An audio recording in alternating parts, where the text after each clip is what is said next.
Hi, I'm Dr. Gemma, and welcome back to Cognitive, the Knitting Psychology podcast. Cheerfully and somewhat irregularly in business since 2008. Segments today may include what's on my hooks, needles, and spindles, a strategy, something I really like, put a lid on it, oh shoot, and blather.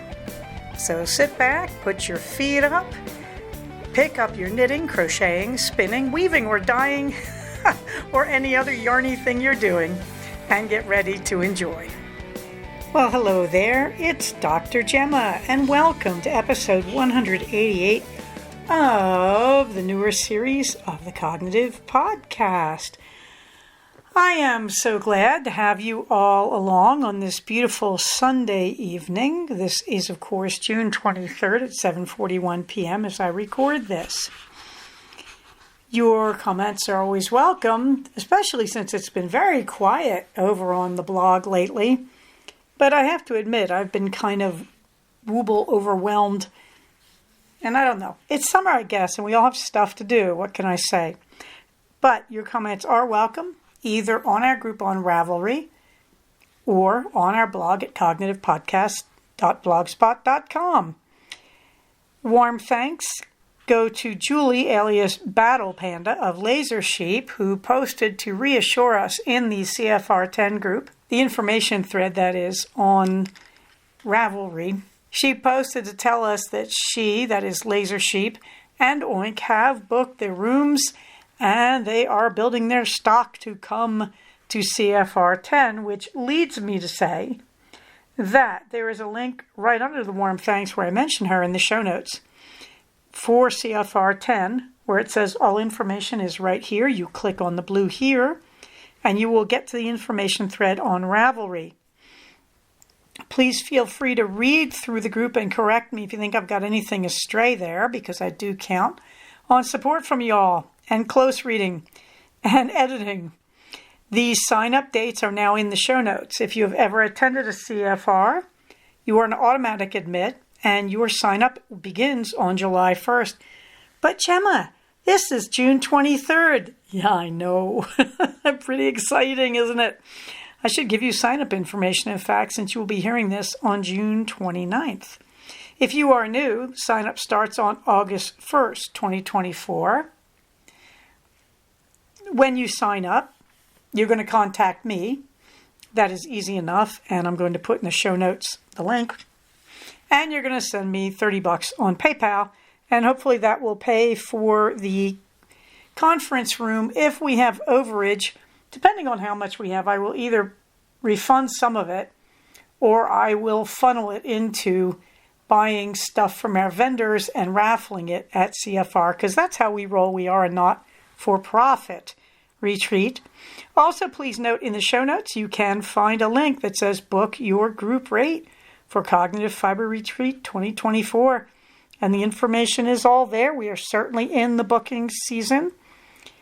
The last day that you can book will be Thursday, August 29th. But get in there, guys, to get the rate. We will, of course, be at the Courtyard by Marriott in Santa Clarita/Valencia. It is literally right off the 5.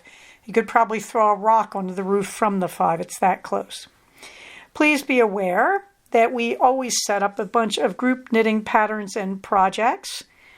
And one of our classes is the Across the Body bags made from 4 granny squares from Ariane. That is one possible thing you can do. Link in the show notes.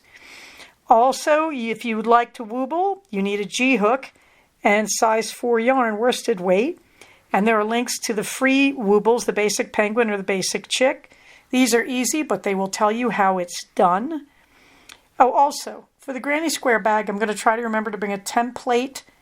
And the template is for any fabric if you want to line your bag, because we will have at least one sewing machine there. That's Jasmine's. But we'll see if I can squeeze another sewing machine into my car.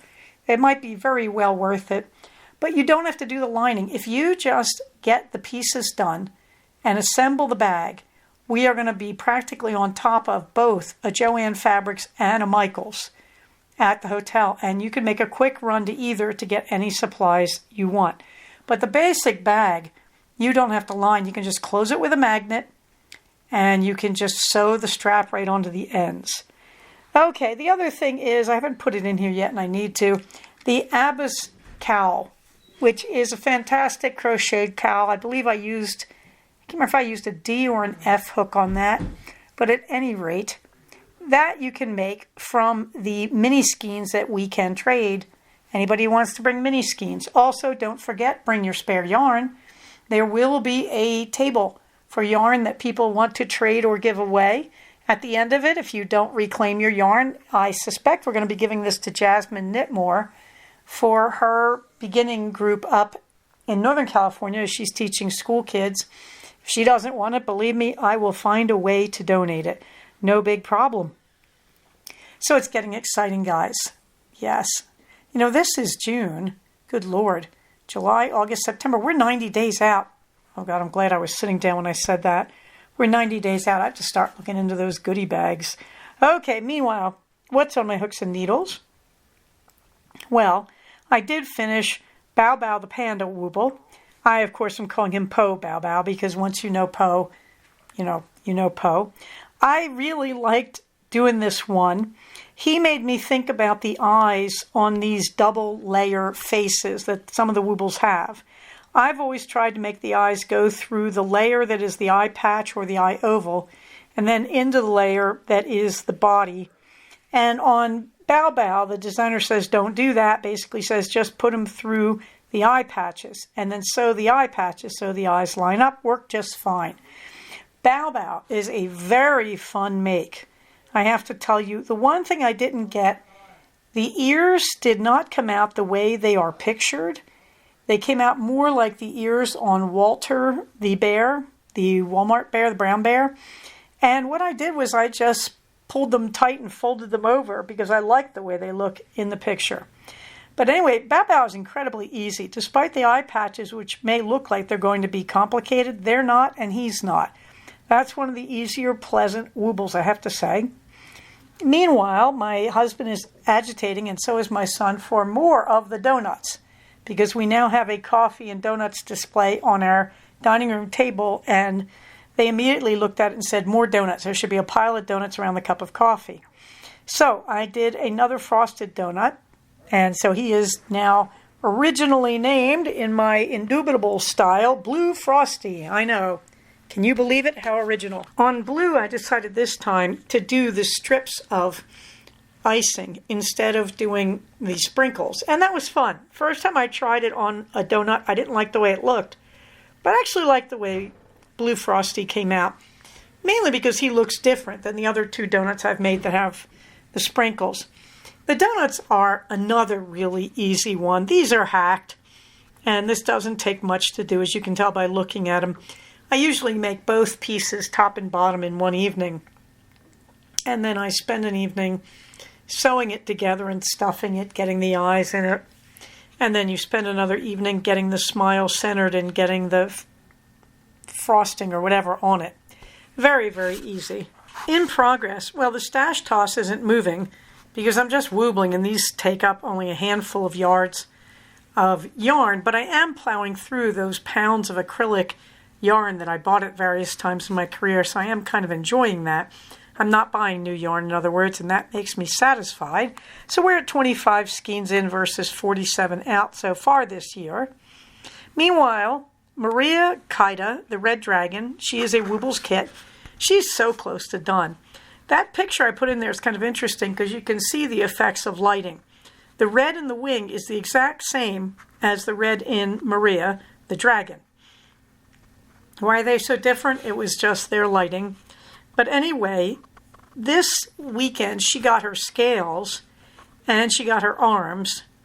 And I was really tense about the scales. So I took a long time. What I learned is the Dragon is an intermediate kit. And the reason is all these parts. She has a lot to do. Once you do the body, she has a snout, she has a tummy, she has arms, she has spikes. She has horns, she has ears, she has wings, and the wings are complicated little pieces. So you can see one of the wings. I tried it today, and I enjoyed it. And you have to just go carefully and thoughtfully to get it done. Now, that is supposed to be embroidered with the color that's on the top. In the original dragon, it was purple and gold, and purple on the top. Now it's red and gold. And again, you can see the same yellow on that wing as the yellow on Kaida's tummy and her horns and her spikes, but they look totally different in these pictures. Believe me, they are very bright in real time. And so, Kaida is not a hard project, the red one or the purple one. It's the same instructions either way. She is not a hard project. She's intermediate because she's going to take time and patience. There's a lot of little nibbly bits to make and then to sew on. So Kaida is a great project, to be honest. I really have enjoyed her, but I have to admit, I got a little overwhelmed when she was the only thing left on my desk after I finished Poe the Panda. So then I resorted to the pattern that is on the yarn band around the commercially sold skeins of the Woobles yarn called Easy Peasy Yarn.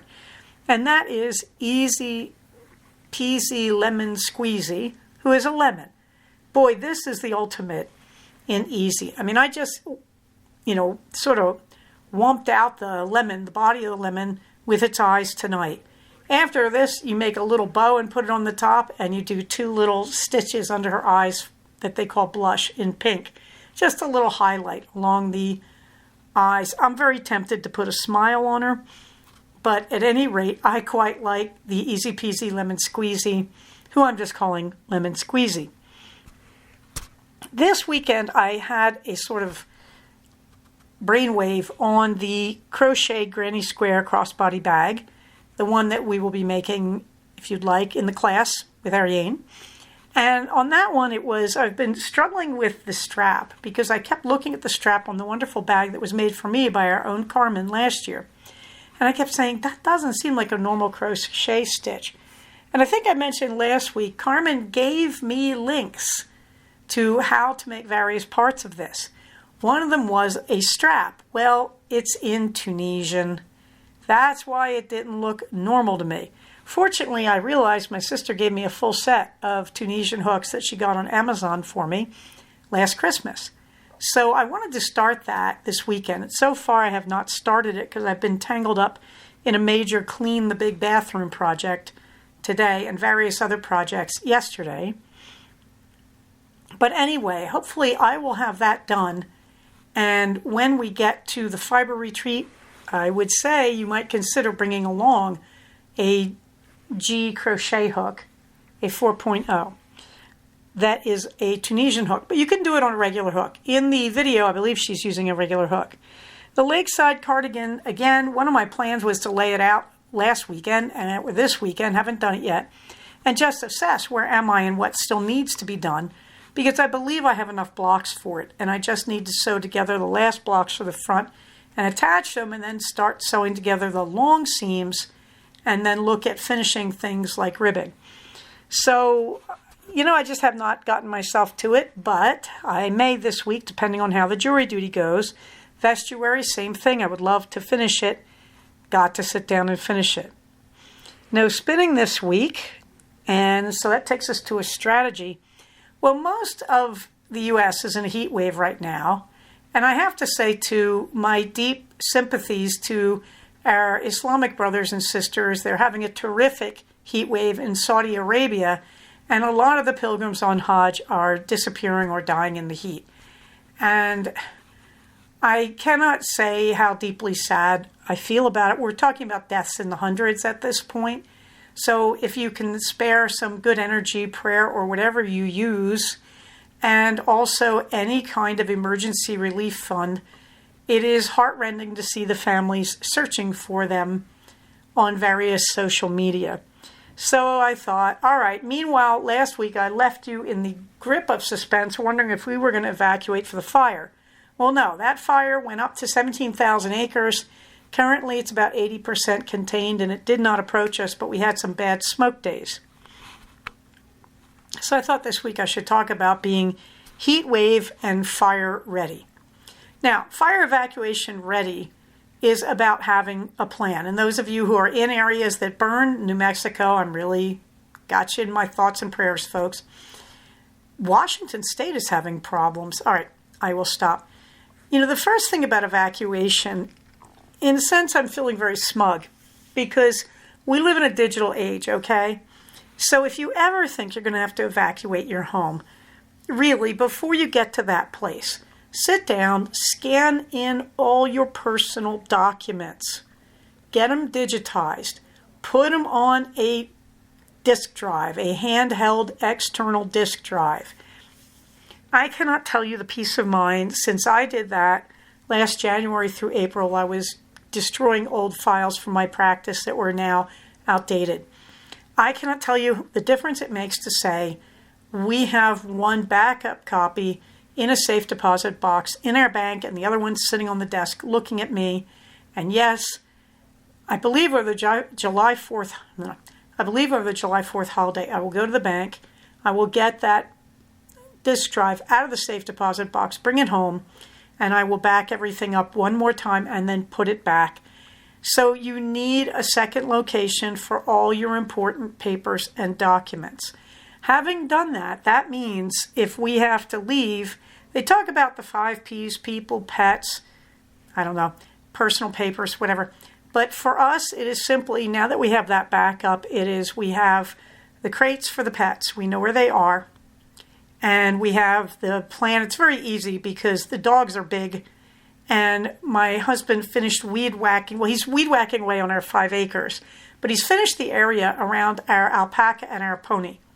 And so the alpaca and the pony go in the front corral, which is done and raked. So there's nothing there to burn. Even if the fire reaches us, they would be okay in the middle of those corrals with water. So we fill their water and we have to leave them. But meanwhile, the dogs and Minerva in her crate are in the car with us. And off we go with our backup drive and our personal computers and our phones and the house keys. And that's essentially it, kids. That's how we would evacuate. So you have to have a plan like that. This is true if you live in the floodplain of the Mississippi in America or if you're out here in fire country. You really should have this stuff thought out in case of an emergency.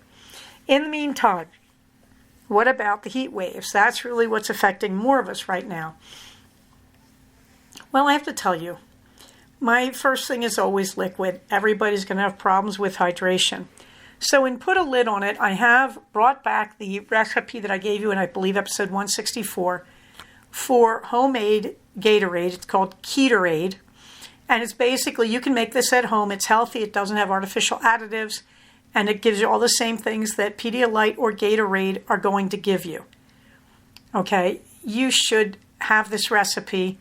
In the hot weather, you should be drinking electrolytes every so often. The other thing is keep cold water, keep ice. I don't have a self-ice maker. We've never had luck with those on refrigerators. So at this time of year, I have 2 ice cube trays, and they're constantly rotating in and out of the freezer. You always want to have cold drinks. You always want to have electrolytes. On top of that, sunscreen, sunglasses for your eyes, because as you get older, it's going to matter about whether or not you're going to get cataracts if you protect your eyes from strong sunlight. And you should have things like visors, sun hats, sunglasses. When you're going anywhere in a vehicle, you want to just pack a big container of water. Because if you break down, well, I know it sounds weird, but I've lived in 2 locations where if you broke down in the wilderness, nobody might find you in time. You could freeze to death when I was in Washington State, or you can dehydrate down here in the desert areas. Okay, so you should have liquid in your car. You should have sunscreen. You should have spare bottles ready to go in a bag for the car. You should have all your sun stuff. What I would say, remember that big bag I made, the big tote bag I crocheted a few weeks ago? Yep. That's got all my spare sun gear in it, and it's by the front door. I go out in the car, the bag full of the sun gear goes with me. The important thing in the heat, you need to hydrate, and you need to watch the electrolytes. If you are going to exercise, again, if you're running, if you're walking, carry water. Get a water belt, carry water, carry liquid. If you're going out for any distance, Provide for some kind of electrolyte. If you're going to do long distance running, drive up to your 2 or 3 mile mark and put a bottle of something cold like Gatorade there, or Pedialyte that doesn't have all the artificial garbage in it, or Ketorade in a glass bottle. Hide it in the bushes, but put something there for yourself. Plan to carry water. So the strategy is really you need to be both fire ready, evacuation prepared, and the other version of this, you need to be ready for the heat wave. Do not hesitate to cool yourself down. Hey, Gemma, what do I do if I overheat? You drink immediately and you get wet. That's the quick answer. As a long-distance runner in the desert, I am here to tell you it's happened to me more than once.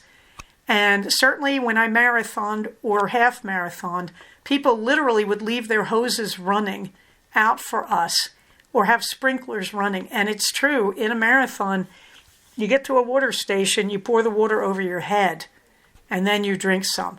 But you do anything you have to do to cool yourself down.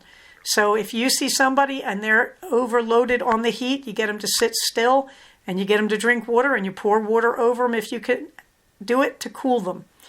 Okay, so you need to be fire ready and heat wave prepared. And again, that means for the fire, you need an evacuation plan. And I would say back up all your photos, all your important stuff, and have it off premises, safe deposit box, your relative's home, whatever. And you're going to routinely update that. And then you're going to have a computer and your pets and your babies and everything ready to go. You're going to have that plan and you're going to rehearse it once or twice in case you ever have to use it for the heat wave, electrolytes, and water. If you're overcome by the heat, hold still, lie down, get in the shade, get wet, drink water. Okay, so there you go for that one. Oh shoot, I continue to run. I am in week 4 of my running escapades. So the bike desk isn't getting much mileage on it right now, and I'm really glad to say that. The running, I was using 2 apps, alternating days on it.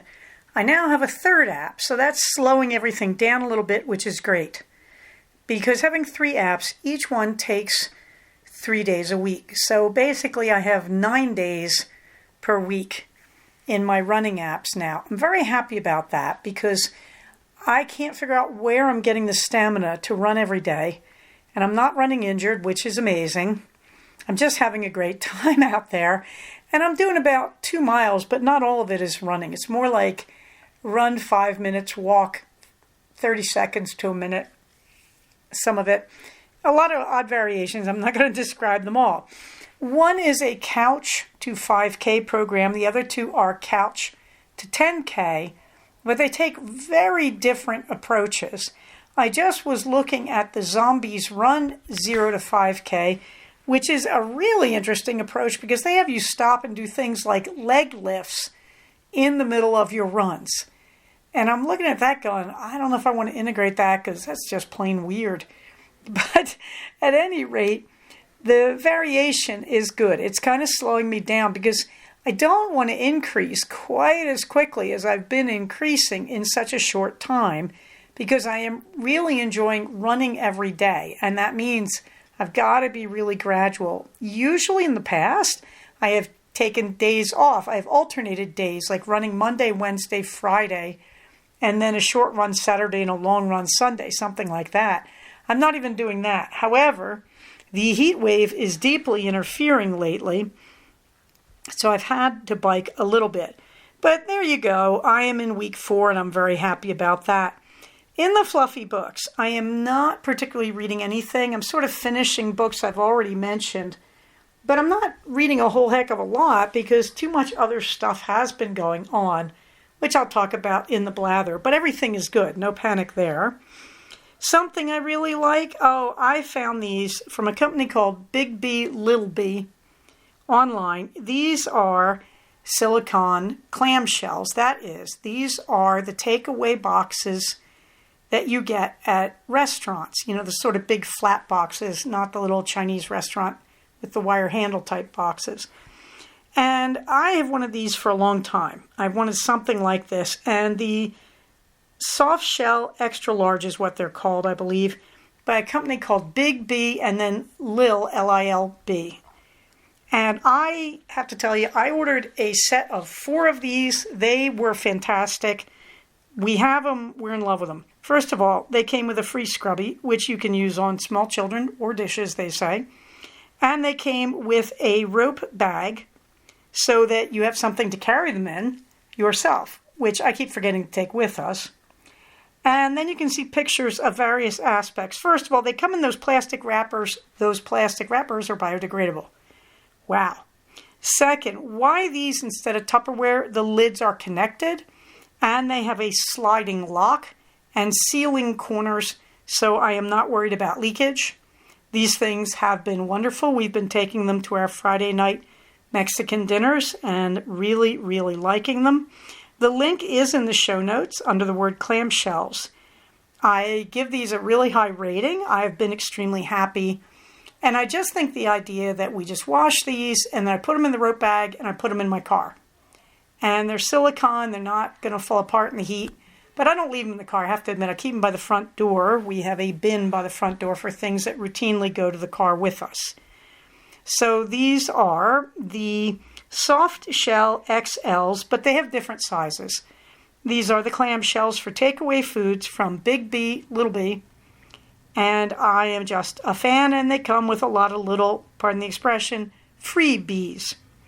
Put a lid on it. Well, first of all, I gave you the Ketorade recipe again, because we're talking about heat waves. Secondly, my husband rediscovered Indian food this week.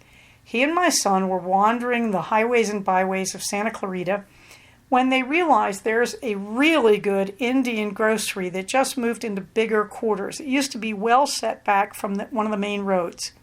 Well, now it's on the main road. They went in and they had cooked samosas, which my son had never had, and they're cooking them the real way. This good, genuine Indian food. What am I saying? Spicy.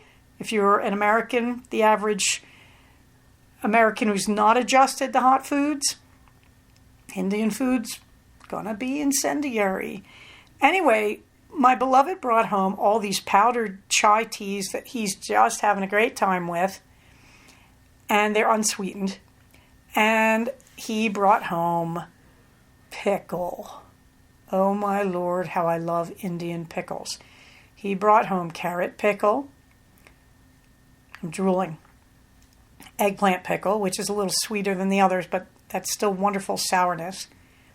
Lemon pickle, and hold me back, lime pickle. Oh, do we love lime pickle. By the way, we also like Persian garlic pickle. I'm just saying. Well, anyway, so my husband made a curry from a mix he got there. And then tonight I made another curry because I roomed with an Indian woman for a year in Scotland, and she taught me how to cook Indian.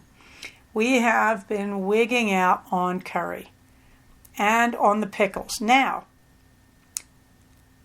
there's pickles, and they're sour when you get an Indian pickle, okay?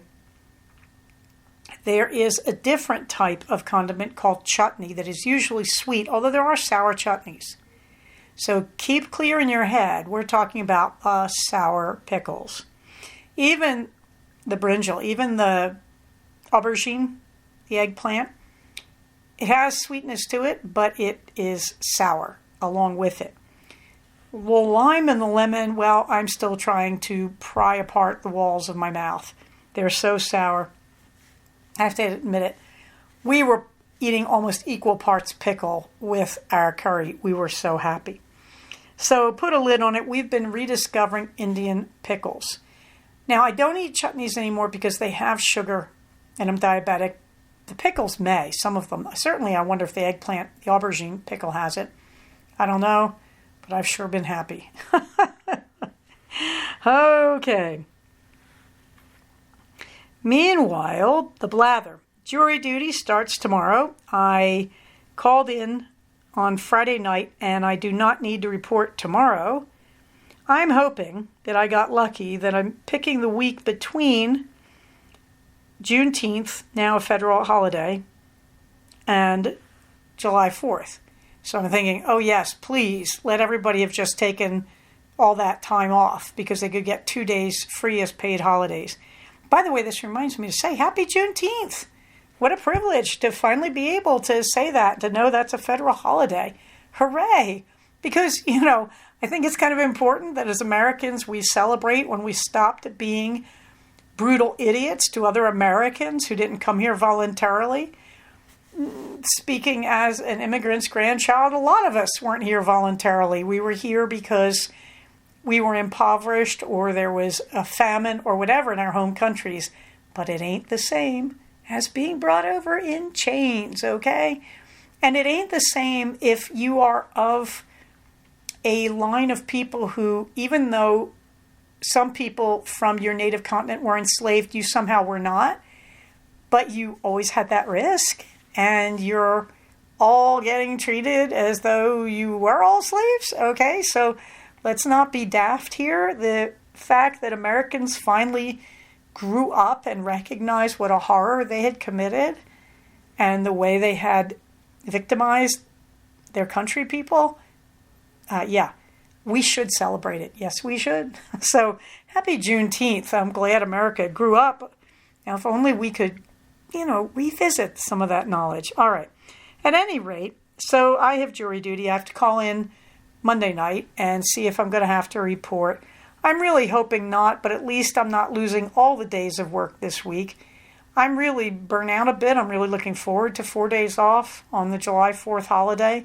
So you can tell how little I want to do jury duty because I don't want to lose the money. I wouldn't mind being on a jury otherwise, but I don't want to do it because of the cost to my family. And that's just the way that goes. It is your civic duty, and I'm going to do it if I have to do it. I'm glad to do it. Okay, so we're waiting on that. And meanwhile, the fire risk right now is down, which is very, very nice. No evacuation fears right now. Apart from that, what else? The heat wave is pretty dire. The weight loss and fasting, I'm kind of plateaued right now, but I'm really okay with the weight I'm at. I'm really pretty good because I know I'm building muscle because of all the running. What is a little harder to take is the increased appetite because of the running, but I will get there. I still would like to lose more weight, but I'm just not panicking about anything because right now my cholesterol and my blood sugar are in good stead. Otherwise, not much else. Captain and Queenie need to get their grooming, but otherwise they're doing great. We are trying to keep our surviving Russian sage and dianthus alive. We're waiting to see if the Augustacea, hummingbird mint, in the front made it. We can't really tell. You can find a list of our community resources in the show notes. They are links. It will take you to threads over in our Ravelry group for the podcast. And one is a knit crochet library of the books that I've used and loved. And you can add to any of these, by the way. I hope you will. Another one is the entire list of things that I've used as resources. This includes people who sent us gifts and sponsored us last year at CFR9. And finally, there is a set of links for skills and techniques that I like. And please add to these. Some people have, and I thank you very much. On the calendar, you can find the information on the groups local to me in the Santa Clarita Valley, our Yarny groups that meet for stitching purposes, and also the Santa Clarita Valley Free Craft Exchange. All of these are on Facebook, so you really just look them up on Facebook. That's why there's not links. We also have a sit and stitch group, 9 to noon, on the second and fourth Saturday of the month at the Joanne Darcy Library in Canyon Country. Finally, my calendar, the July 4th weekend, you betcha. Thursday through Sunday off. I am so living for that. Labor Day, I expect to be off through September 4th, which will give me 5 days, another extended time. CFR 10 will be at the Courtyard by Marriott in Valencia, just off the 5 on September 28th, 2024. Book your rooms, kids. Do I think you'll get in? Sure. We have never had to turn anybody away from a CFR. So book your rooms, kids, because cancellation is free anyway. And there's yet another information link there to do it. And finally, Romule, which will be from December 21st to January 1st, 2024-25. Cross your fingers. I'm not sure how much of that I'll get off, but I'm working on it. Finally, Minerva gets the last word. It's the weekend. Go crazy. Minerva yesterday celebrated her Saturday by lying on the floor in a pose she never adopts, on her side with her whole tummy exposed. Cats don't do that unless they have a lot of trust in you. And then she meowed at me, alluringly, so I got on the floor and started petting her, not her tummy, just her head like she likes it. I backed away and suddenly I had 20 pounds of cat attached to my right wrist and down through my elbow, biting and clawing and giving me the evil look. I have no idea what that was about. I think it was just that her prey drive was triggered, because I was looking at her, she looked okay, and then I saw her get that funny look, and I started to move, and bam. I moved very slowly, believe me. So all I can say is it was the weekend, and Minerva just decided to get nutty on me, and with everything else that's going on around here between the pickles and all the curry and the heat and the fires and the jury duty and the working and I guess Minerva just decided getting nutty was her part. So go crazy. It's the weekend. We have a few weekend holidays coming up, and I think it's just a time of year to enjoy it. I hope everybody has a lot of cool water and a swimming pool or an ocean or a lake to jump into. Meanwhile, remember, we are a community. When we take care of each other, we are taking care of ourselves. And we don't have to just do it from the direction of I take care of me and that's good for the whole community. Think of the community as well. On that happy note, I'm going to say everybody stay safe, take care of each other, and I will talk to you soon. Bye-bye. So we have come to the end of another episode of Cognitive. Please do not use this podcast to diagnose yourself. If you think you are having a mental health problem, please contact a licensed mental health professional. Show notes for these episodes can be found at cognitivepodcast, all one word, .blogspot.com. Episodes can be found at iTunes under the name Cognitive Podcast, but also can be found posted next to the show notes on the Blogspot page. Thank you so much for listening. Everybody stay safe, take care of each other, and I'll talk to you soon. Bye-bye.